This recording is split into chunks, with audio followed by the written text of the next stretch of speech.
अब दोनों लोग मिलकर के हमारे अनुराग जी का पूजन करेंगे। व्यासाय विष्णुरूपाय व्यासरूपाय विष्णवे नमो वै ब्रह्मनिधये वासिष्ठाय नमो नमः। नारायणं नमस्कृत्य नरं चैव नरोत्तमं देवीं सरस्वतीं व्यासं ततो जयमुदीरयेत। प्रार्थनापूर्वकम् अनंतकोटिनमस्कारान् समर्पयामि। त्रिशंकर भगवान की जय, श्री बांके बिहारी लाल की जय, राजा रामचंद्र महाराज की जय, पूज्य व्यास जी महाराज की जय, संत श्री तुगड़ो जी महाराज की जय, बस्ती माता की जय। जय जय श्री राधे श्याम। नमः पार्वती पतये हर हर महादेव शंभो।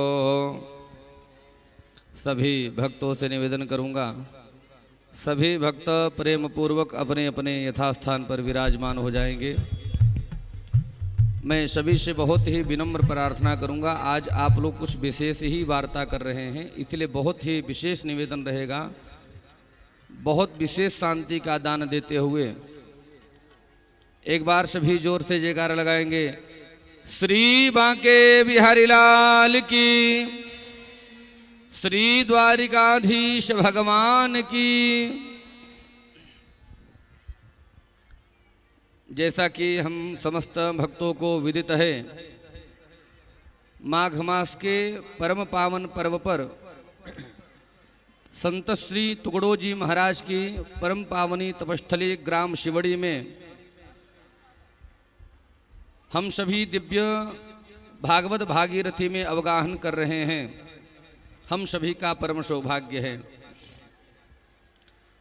धन्यवाद के पात्र हैं आप, और धन्यवाद के पात्र हैं हमारे आयोजक परिवार, यजमान परिवार, जिन्होंने आप लोगों के मुक्ति के मार्ग प्रशस्त हेतु इतना भव्य एवं दिव्य यहाँ पर आयोजित किया है।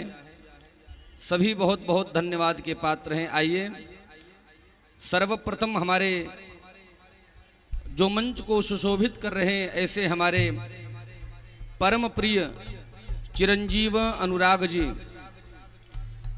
जिनकी अमृतमयी वाणी के द्वारा विगत 5 दिनों से हम सभी भक्त कृष्ण कथामृत का रसास्वादन कर रहे हैं। ध्यान रखना बंधुओं, यह हम सभी भक्तों का परम सौभाग्य है, जो कि हमारे अनुराग कृष्ण जी के मुखारविंद से बिल्कुल ठीक वही कथा श्रवण कर रहे हैं जो भगवान सुखदेव ने राजा परीक्षित को श्रवण कराने से मना कर दिया था। जब देवता स्वर्ग का अमृत लेकर के गए भगवान सुखदेव के पास कि आप राजा परीक्षित को भागवत की कथा मत पिलाइए, भागवत हमको श्रवण करा दीजिए और अमृत का पान राजा परीक्षित को करवा दीजिए, लेकिन भगवान सुखदेव ने उन भक्तों को अभक्त समझा। अभक्तांश तांश्च विज्ञाय न ददौ स कथामृतम, और कथा का पान नहीं कराया। बिल्कुल ठीक वही कथा। हमको तो ऐसा कभी कभी प्रतीत होता है कि जो भगवान सुखदेव ने राजा परीक्षित को कथा नहीं सुनाई, वही लगता है भगवान सुखदेव ही हमारे चिरंजीव अनुराग के रूप में आकर के आप लोगों को भक्त समझ करके आप लोगों को कथा श्रवण करा रहे हैं।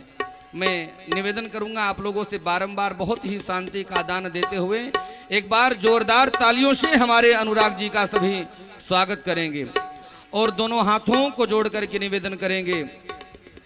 आज की परम पावनी बेला में अवगाहन करवा करके हमारे मानव जीवन को धन धन्य बनाए, कृतकृत्य बनाए चिरंजीव अनुराग कृष्ण जी।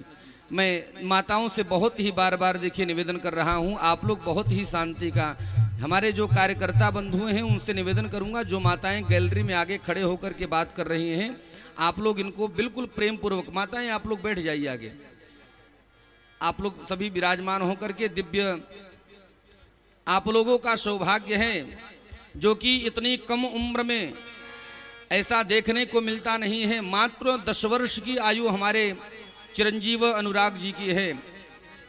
और एक निवेदन करूंगा, जब एक उम्रदार व्यक्ति बोलता है तब वह स्वयं बोलता है, लेकिन जब एक कम उम्र का व्यक्ति बोलता है तब साक्षात हमारे बांके बिहारी बोलते हैं। तो ये आप लोगों का सौभाग्य है, साक्षात बांके बिहारी ही हमारे चिरंजीव अनुराग जी के हृदय में बैठ कर के आप लोगों को कथा श्रवण करा रहे हैं। तो आप लोग भी उसी निष्ठा और उसी भक्ति के साथ श्रवण करें, अत्यधिक आनंद प्राप्त होगा। एक बार पुनः जोरदार तालियों से हमारे अनुराग जी का सभी स्वागत करेंगे। आइए अब हम सभी भक्त प्रवेश करते हैं कथा सागर में। श्री वृंदावन बिहारी लाल की जय। श्री राधे।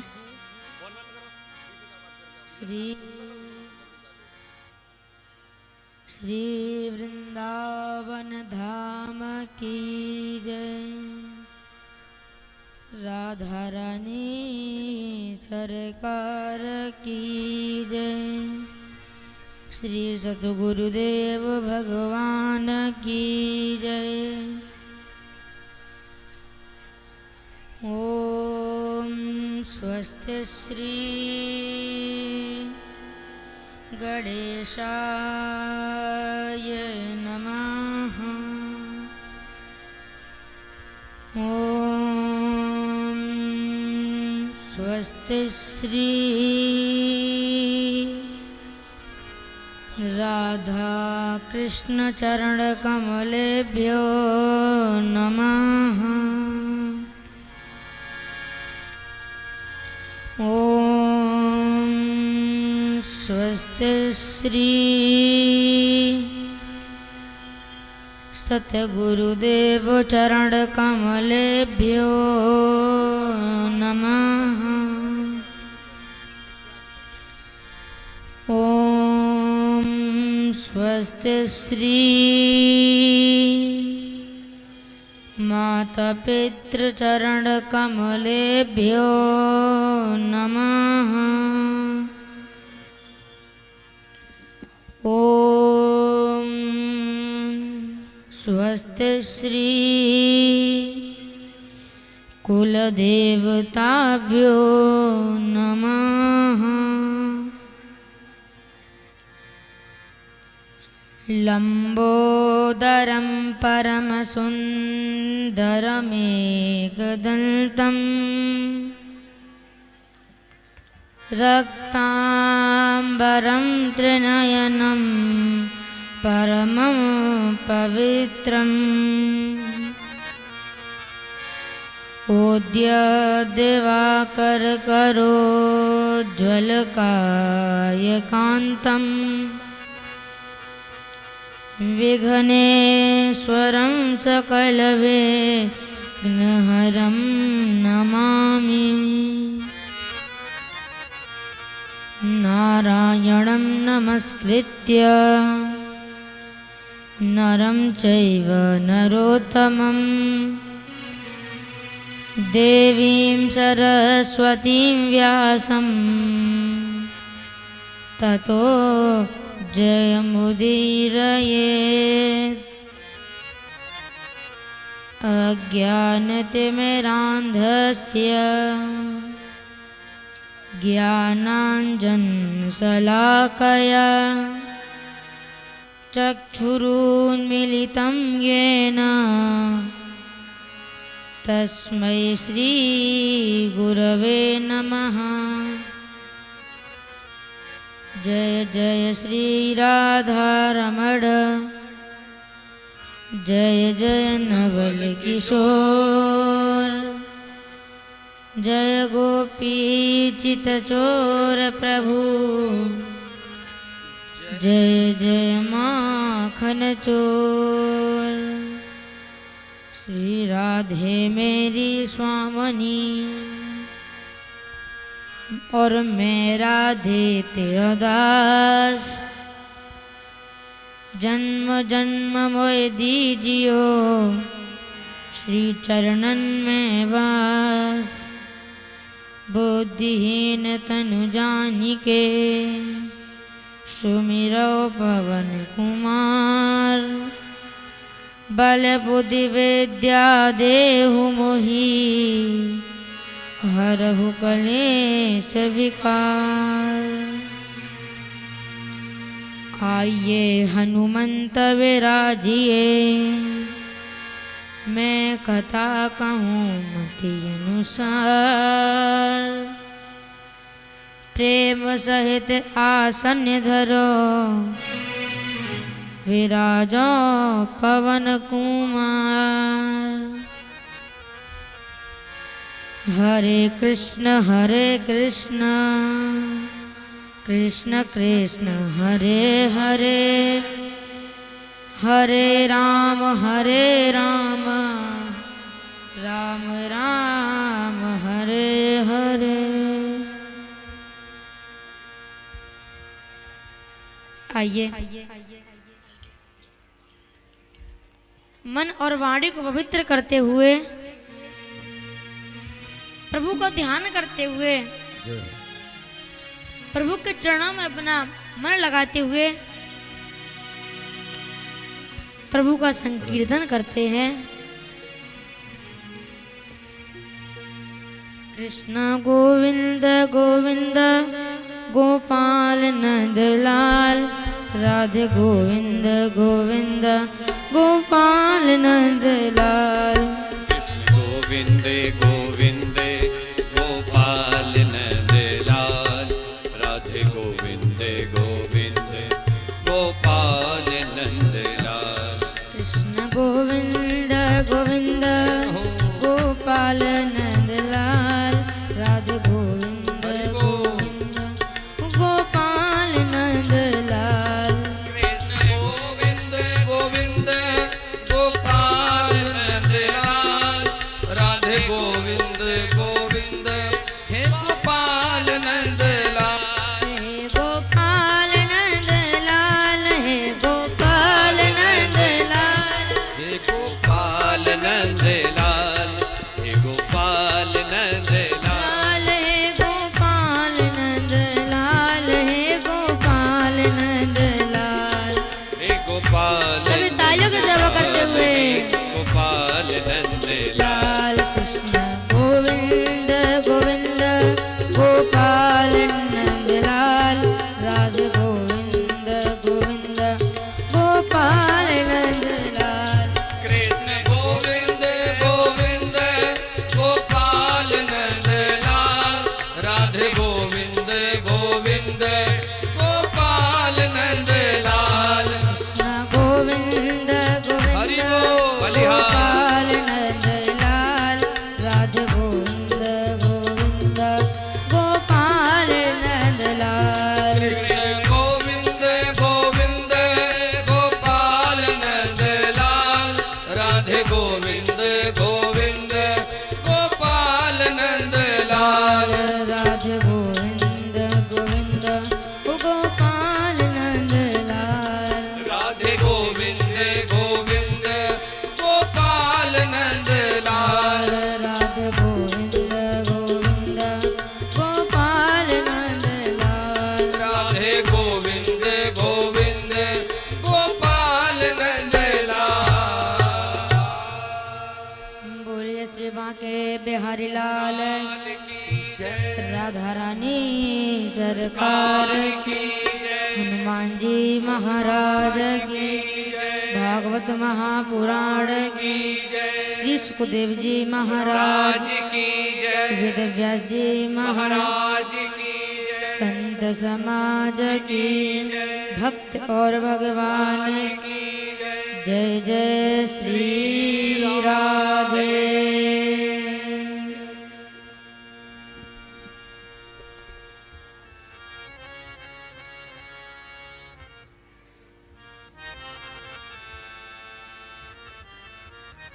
परंपरा पर अखिलेश्वर अकारण करुणा वरुणालय भक्ति वांछा कल्पतरु पीताम्बरधारी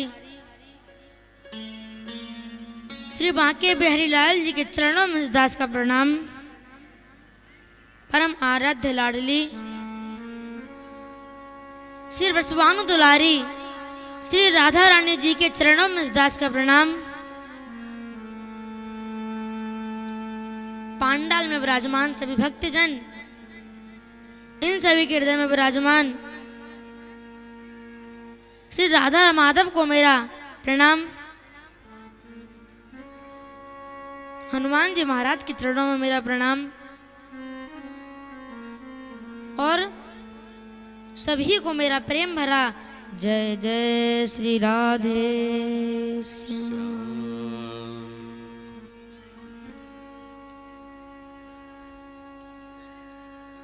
महाराज,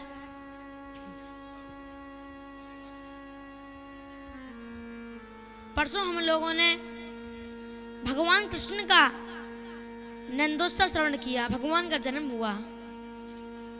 तो अब भगवान बड़े हुए और लीला करने लगे।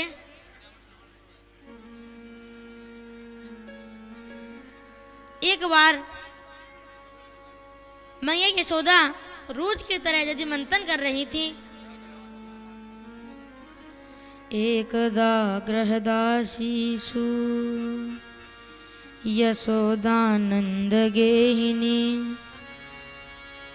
कर्मांतर नियुक्तासु निर्ममंत स्वयं दधि।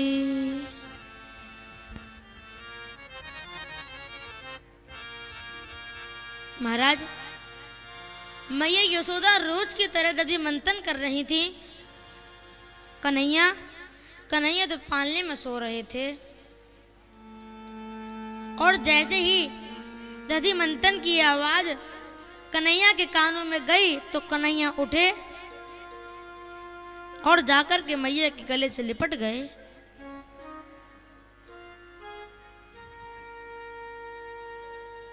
आज महाराज मैया एक साथ 3 कार्य कर रही हैं। पहला, दधि मंथन कर रही हैं। दूसरा, वाणी से प्रभु का चिंतन। तीसरा, लीलाओं का मनन।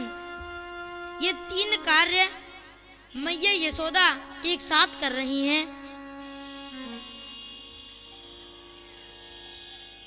कन्हैया ने कहा, मैया मुझे भूख लगी है, मुझे दूध पीना है। तो महाराज आज मैया यशोदा दधि मंथन को छोड़ करके कन्हैया को दूध पिलाने लगी। तो कृष्ण ने कहा, मैया एक बात पूछूं? मैया ने कही, लाला पूछ। तो कन्हैया ने कहा, मैया तो दूध प्यारो है क्या पूत प्यारो है? मैया ने कहा, लाला तू कैसी बात कर रहे हो? मो तो पूत प्यारो है, मो दूध ते कोई प्यार ना है। तुरंत महाराज मैया यशोदा को याद आया कि मैया यशोदा ने चूल्हे पर दूध रखा था। यदि दूध जल जाएगा तो कन्हैया भूखा रह जाएगा। तो महाराज मैया कन्हैया को पालने में लेटा करके दूध को संभालने के लिए चली गई।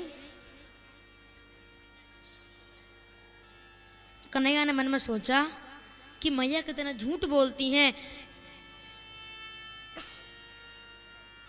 अभी तो मुझे से कह रही थी कि मुझे पूत प्यारा है, अब मुझे भूखा छोड़ करके दूध संभालने के लिए चली गई। कन्हैया को बड़ा क्रोध आया। कन्हैया ने एक डंडा लिया और कन्हैया ने उस डंडे से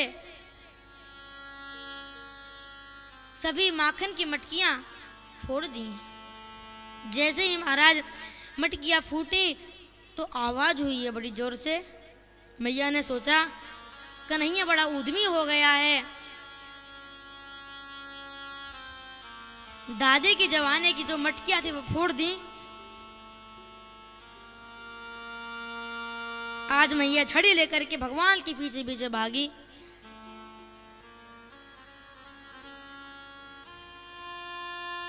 तो महाराज कन्हैया आगे आगे भागे। जैसे मैया बैठ जाती तो कन्हैया भी बैठ जाते, और जैसे ही मैया पकड़ने को भागती तो कन्हैया फिर भागते। आज मैया कन्हैया को पकड़ ही नहीं पा रही हैं। कन्हैया रोने लगे। कन्हैया को रोते देख मैया ने छड़ी फेंक दी, कहा नहीं मारूंगी।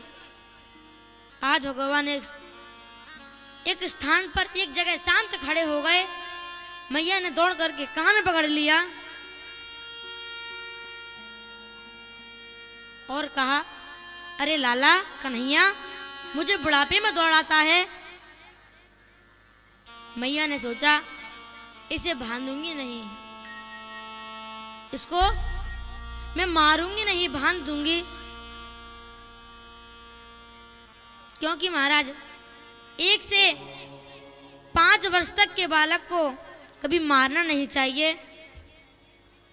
लालने पंचवर्षाणि षष्ठ वर्षाणि ताड़येत् प्राप्ते षोडशे वर्ते पुत्रम मित्रम समाचरेत्। कहा कि 1 वर्ष से 5 वर्ष तक का जो बालक होता है उसे कभी मारना नहीं चाहिए। और पुत्र जैसे ही 6 वर्ष का हो जाए तो 6 वर्ष से लेकर के 15 वर्ष तक जरूरत हो तो उसे डांटें, मार भी लगाएं।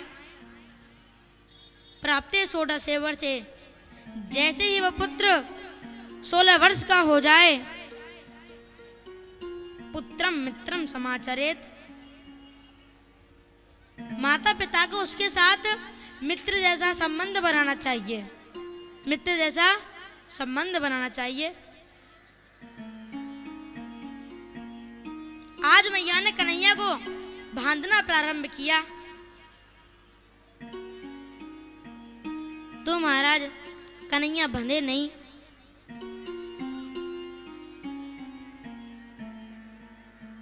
तो महाराज मैया ने पूरे घर की रस्सी लगा दी, कन्हैया नहीं बंधे।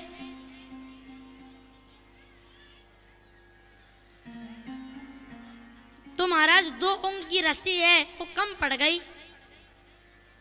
ये 2 उंगल जो रस्सी है ये कम क्यों पड़ रही है, इसका कारण क्या है?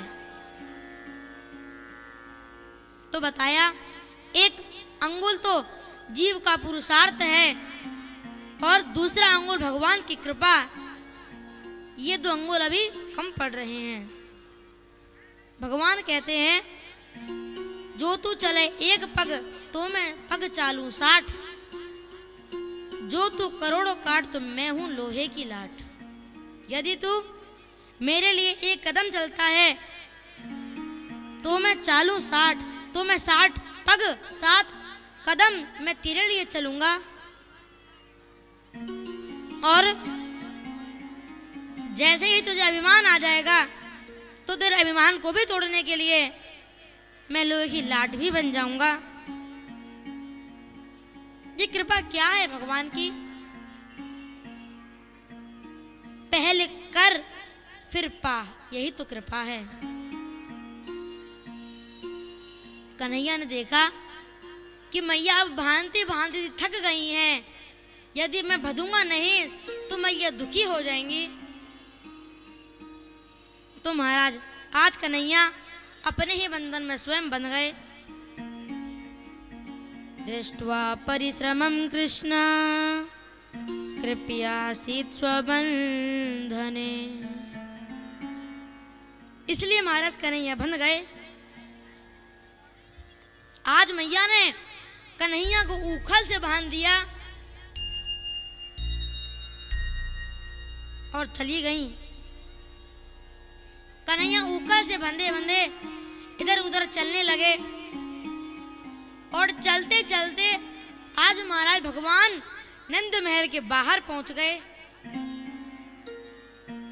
जहां 100 वर्ष पुराने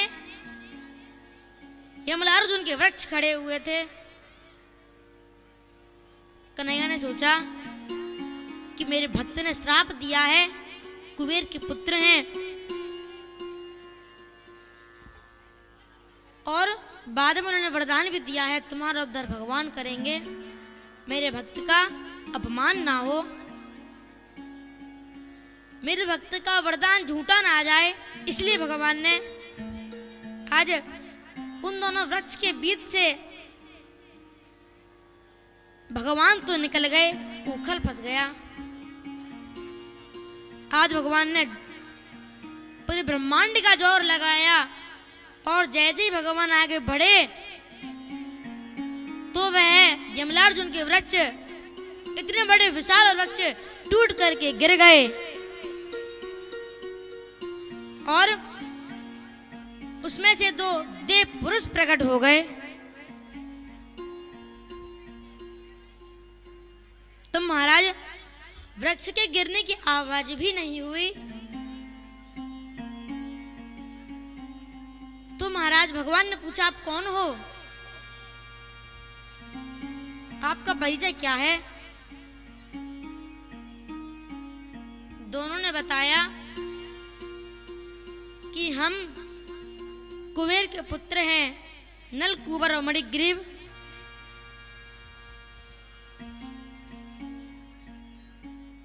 प्रभु, हम दोनों एक बार अपनी पत्नियों के साथ कैलाश के रमणीय वन में स्नान कर रहे थे, नदी में स्नान कर रहे थे, नग्न होकर के। उसी समय उसी रास्ते से देवर्षि नारद जा रहे थे। उन्होंने हमें और हमारी पत्नियों को देखा तो पत्नियों ने हमारी वस्त्र पहन लिए और देवर्षि नारद को प्रणाम किया, परंतु हम वारुणी नाम की मदिरा पान करके स्नान करते रहे। नारद जी का हमने अपमान किया, प्रणाम नहीं किया है, श्राप दे दिया। जाओ, तुम जड़ की तरह खड़े हो, तुम जड़ ही बन जाओ।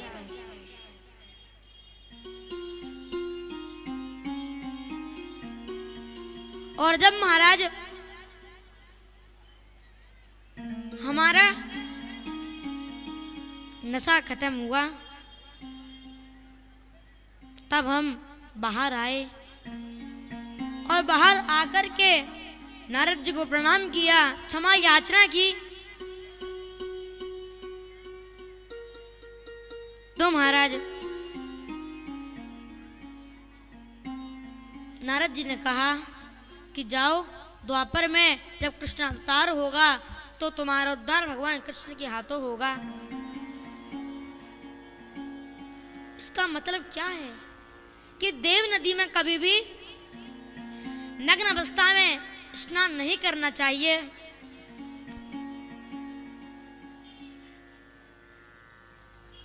और देव नदी में कभी भी तेल, साबुन इत्यादि का प्रयोग नहीं करना चाहिए। और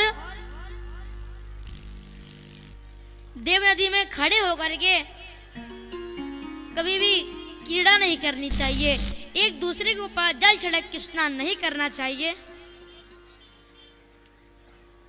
और देव नदी में खड़े होकर के गृहस्थ की बातें भी नहीं करनी चाहिए। देव नदी में किसी को श्राप नहीं देना चाहिए, आशीर्वाद नहीं देना चाहिए।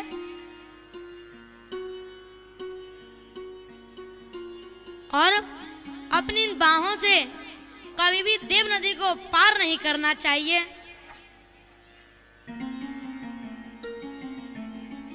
तो महाराज कुबेर के पुत्र भगवान से कहते हैं, भगवान, हमने नारद जी से क्षमा याचना की। नारद जी ने कहा, तुमने अपनी गलती का स्वीकार कर लिया, मैं तुम्हें क्षमा करता हूं। जाओ, आगे चल करके भगवान कृष्ण का अवतार होगा, उनके द्वारा तुम्हारा उद्धार होगा। आज दोनों ने मिलकर के भगवान की स्तुति की।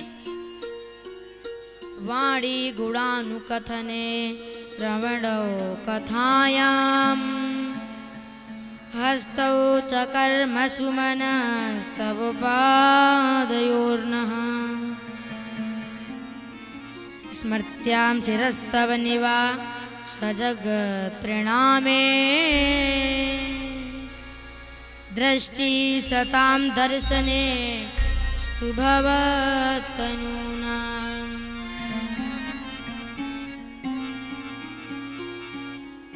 आज महाराज बड़ी सुंदर कुबेर के पुत्रों ने भगवान की स्तुति की।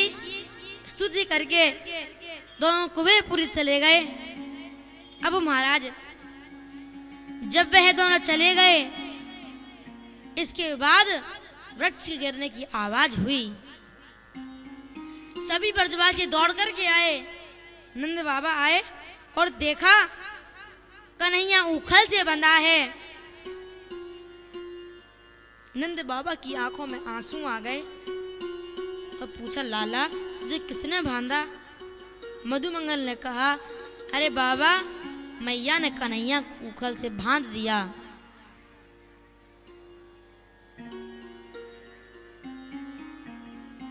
बाबा ने पूछा, कन्हैया तुमको मैया ने उखल से क्यों बांधा? कारण क्या था उखल से बांधने का? कन्हैया बोले, बाबा मैं क्या बताऊं? बाबा ने कहा, बताओ तो क्या बात है? कन्हैया बोले, मैया आंगन में मटक मटक करके चल रही थी। कन्हैया ने बहाना लगा दिया। मैया ने पायल भी पहनी हुई थी। उस पायल में बड़े बड़े घुंघरू लगे हुए थे। उनमें से एक घुंघरू निकल करके मटकों में लग गया और सभी मटके फूट गए और मैं हंस गया। तो मैया को लगा कि मटके मैंने फोड़े हैं, इसलिए मैया ने मुझे उखल से बांध दिया। कन्हैया बोले, अब मैं मैया के पास बिल्कुल नहीं जाऊंगा। मुझे मैया के पास नहीं जाना, नहीं रहना।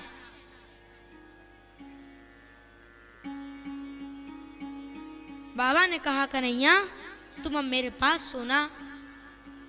आज नंद बाबा कृष्ण बलराम कंधे पर बिठा करके गौशाला में पहुंचे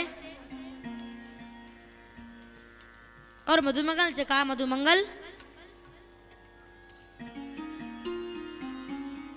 जाकर के मैया से कह देना कि आज के बाद ना कन्हैया आएगा, ना बलराम आएगा, ना मैं आऊंगा। आज महाराज नंद बाबा भगवान को लेकर के गौशाला में रहने लगे।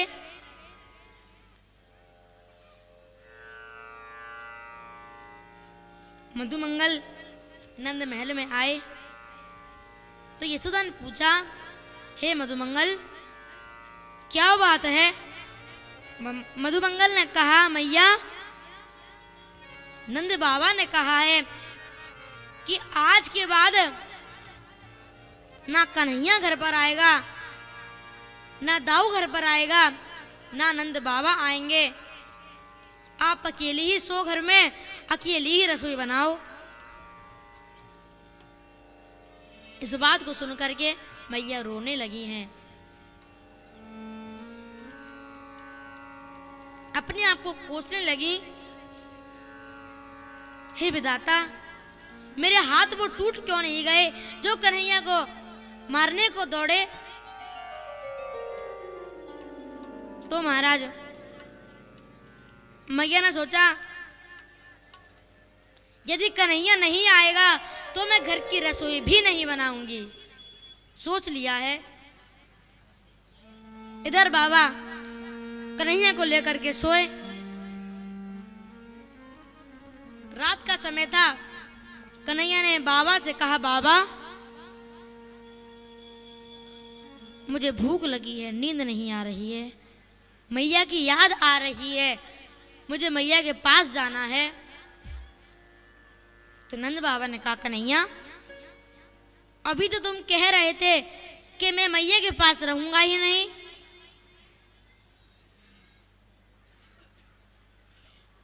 तो महाराज बाबा ने इतना कहकर कि कन्हैया को सुला दिया। कन्हैया फिर उठे हैं आधे घंटे बाद और कहा, बाबा मुझे नींद ही नहीं आ रही है, मैया की याद आ रही है, भूख लग रही है।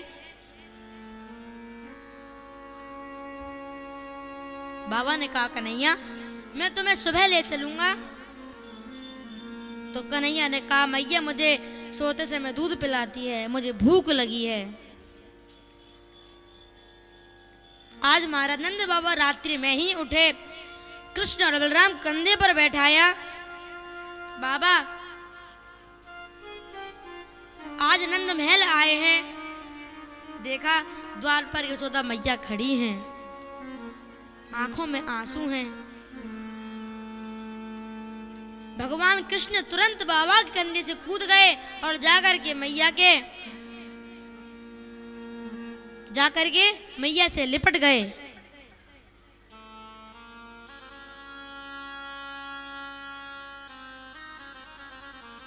और कहा मैया मुझे भूख लगी है, चलो प्रसाद पाते हैं, मैं भी पाऊंगा।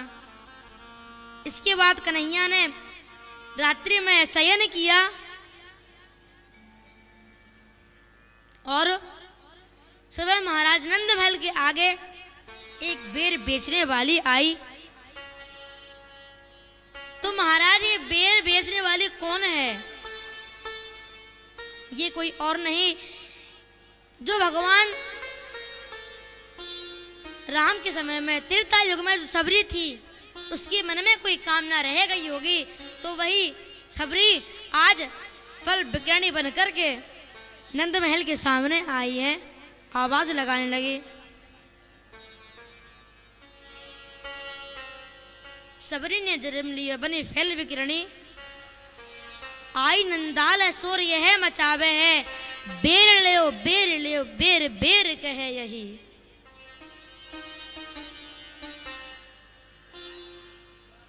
तो महाराज कन्हैया ने कहा मैया बेर बेचने वाली आई है, मैं बेर खाऊंगा। तो मैया ने कहा कन्हैया धान ले जाओ और बेर ले आओ। तो महाराज पहले के समय में धान से ही मोल हुआ करता था। आज कन्हैया ने अंजलि में धान भरा और चल दिए, तो महाराज उंगलियों के बीच में जो छेद था उससे पूरा धान रास्ते में ही फैल गया।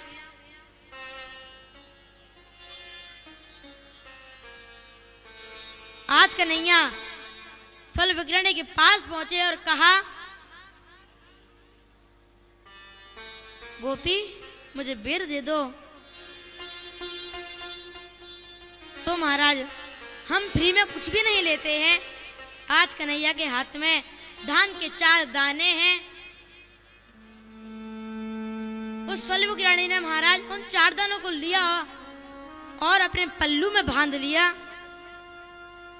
कन्हैया को देख करके फल विक्रणी मोहित हो गई। एक बार प्रेम से बोलिए, थोड़ा और जोर से। राधे राधे।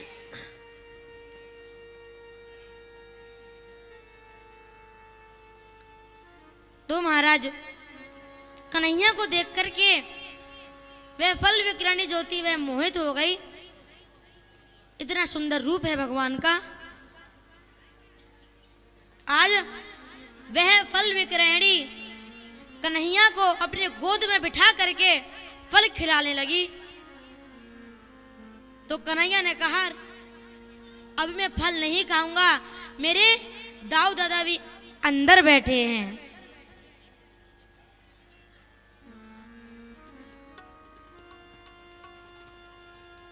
फल विक्रणी ने कहा कन्हैया लाला मुझे एक बार मैया कह दो। आज कान में कन्हैया ने उस फल विक्रणी को मैया कह दिया। आज उस फल विक्रणी ने कहा हे लाला जब मेरी मृत्यु हो तो अंतिम संस्कार करने तुम ही आना। भगवान ने कहा चिंता मत करो, आशीर्वाद देता हूं, मैं ही तुम्हारा अंतिम संस्कार करने आऊंगा। अब महाराज फल विक्रणी चली गई और अपने घर पहुंच करके जब पल्लू खोला तो उस पल्लू में जो 4 दाने थे धान के, वो तो महाराज लुप्त हो गए, पता है नहीं चला कहाँ गए वो 4 दाने। उसकी जगह महाराज 9 उसके पल्लू में हीरे मोती भरे हुए हैं। भगवान ने फल विकिरण पर कृपा की। इसके बाद सभी ब्रजवासियों के बीच एक मंत्रणा हुई है कि जब से लाला का जन्म हुआ है तब से कोई ना कोई संकट हमारे लाला के ऊपर आया है। तो भगवान ने भी कई राक्षसों का उद्धार किया। तो महाराज मंत्रणा हुई। उसी मंत्रणा में एक उपनंद नाम का गोप था। तो उस उपनंद नाम के गोप ने कहा कि सबसे सुंदर जगह है वृंदावन, वृंदावन चलेंगे। अब महाराज रात हो गई, सभी ब्रजवासी सो गए और रात्रि में नंद बाबा उठे। यशोदा मैया से कहा उठो। तो मैया ने पूछा मेहर क्या हुआ? नंद बाबा ने कहा वृंदावन चलना है, रात्रि में ही चलना है। आज महाराज बैलगाड़ी में उपयोग वाला सामान रखा, कृष्ण बलराम को बैठाया। तो महाराज बैलगाड़ी में घंटी लगी हुई थी। कन्हैया ने कहा बाबा इस घंटी को हटा दो, नहीं तो ब्रजवासी जग जाएंगे। क्यों? क्योंकि नंद बाबा ये विचार कर रहे हैं कि हमारी वजह से सभी ब्रजवासियों को अपनी जन्मभूमि छोड़नी पड़ेगी, इसलिए नंद बाबा रात्रि में जा रहे हैं। अब महाराज घंटी को निकाल दिया और आज महाराज गोकुल की सीमा पर पहुंचे हैं।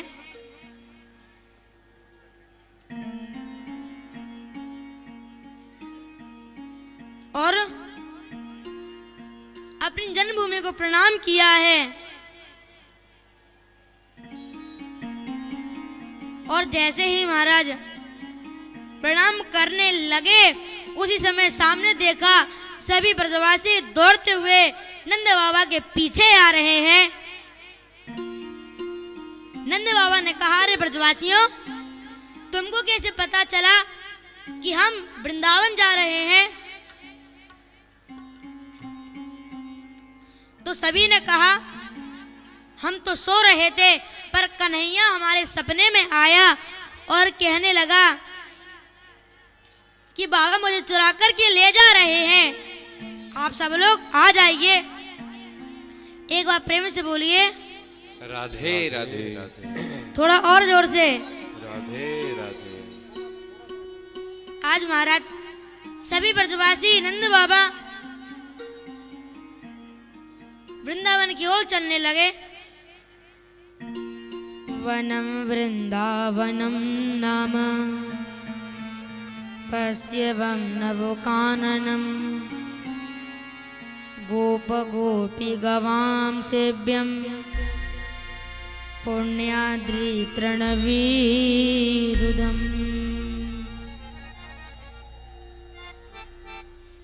आहा कितना सुंदर वृंदावन है। सभी ब्रजवासी सभी ग्वाल बाल आज वृंदावन आ गए। अब भगवान ने बछड़ा चराना प्रारंभ कर दिया। एक राक्षस बछड़े के रूप में आया, उसका उद्धार भगवान ने किया। अघासुर अजगर के रूप में आया, उसका भी उद्धार किया। बकासुर बगुले के रूप में आया, उसका भी उद्धार भगवान ने किया है। तो महाराज